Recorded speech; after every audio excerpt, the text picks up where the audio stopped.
So hello everyone, welcome back to another video. তো recent টাইমে আমির খান কপিল শর্মা শোতে গেছিল, সেটা আমরা সবাই জানি। এবং সেখানে সে নানান রকমের আমির খান এমন একটা অ্যাজ অ্যান অ্যাক্টর যে নিজেকে শুধুমাত্র সিনেমাতেই প্রেজেন্ট করে। সে না তো সেরকম বেশি ইন্টারভিউতে দেখা যায় বা না তো কিছু কোনো অ্যাওয়ার্ড শোতে দেখা যায়। তো সে নিজেকে সবসময় ওই সেলফটার মধ্যেই রাখে এবং স্টারডামটা সে এইভাবে ধরে রেখেছে।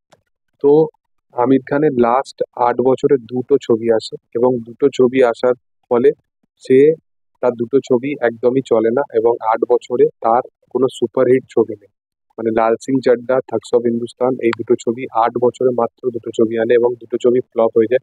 তো এই যে ৮ বছরের গ্যাপটা, এখানে জানি না যে এই প্রজন্মের যারা আছে তারা কতজন কি আমির খানকে চেনে, যেটা শাহরুখ খান যে জিনিসটা করতে পেরেছে বা সালমান খান অ্যাজ এন বলতে পারো অ্যাক্টর হিসাবে হোক।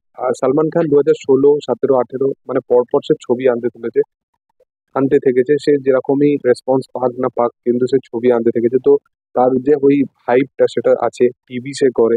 কিন্তু আমির খানের ক্ষেত্রে সে ওই সেলফটা থেকে ধীরে ধীরে বেরোনোর চেষ্টা করছে, কারণ সে কোনোদিনও কপিল শর্মা শোতে যায়নি এবং রিসেন্ট টাইমে সে কপিল শর্মা শোতেও গেছে।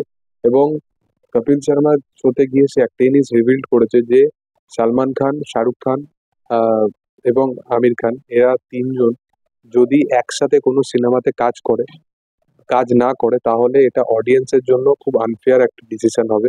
তো তারা ঠিক করেছে যে যদি কোনোদিনও ভালো স্ক্রিপ্ট বা এটার মানে বা ভালো কিছু প্রোডাকশন হাউস থেকে কোনো স্ক্রিপ্টিং বা তিনজনকেই প্রপার যদি একদম রোল দেওয়া হয়, তো তারা অবশ্যই সেই স্ক্রিপ্টের উপর কাজ করবে। এবং এইটার বিষয়ে তারা একে অপরের সাথে আলোচনা করেছে এবং তারা একে অপরের সাথে পরবর্তী টাইমে কাজ করতে পারে এবং এই তিনজনকে হয়তো একসাথে দেখাও যেতে পারে।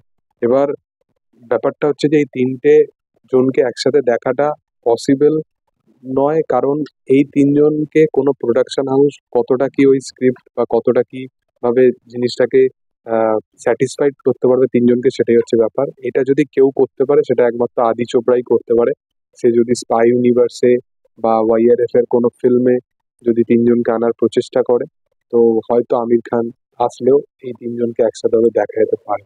আদারওয়াইজ আমার মনে হয় না যে এই তিনজনকে আনার মতো এবং তিনজনকে অ্যাপ্রোচ করবে এরকম বড় কোনো পরিচালক বলিউডে আর আছে কিনা। এস রাজামৌলির মতো মানুষই হয়তো পারতে পারে যে তিনজনকে একসাথে বানানো কোনো একটা সিকোয়েন্স বা সিনেমা বানাতে পারে। তো দেখার যে আগামী দিনে এগুলো কতটা কি হয় না হয়, কারণ অনেকদিন ধরে এগুলো শোনা যায়। তো দেখার, আমি এগুলো নিয়ে বিশাল কিছু এক্সাইটেড ফিল করি না। তো আশা করবো যে এটা অডিয়েন্সের জন্য হয়তো বিশাল কিছু এক্সাইটেড ফিল করাবে। দেখার যে সেটা কেমন হয়। তোমাদের কি বক্তব্য এটা নিয়ে অবশ্যই কমেন্ট সেকশনে জানিও। ভিডিও ভালো লাগলে অবশ্যই লাইক শেয়ার সাবস্ক্রাইব করবে। Thank you all. বাই।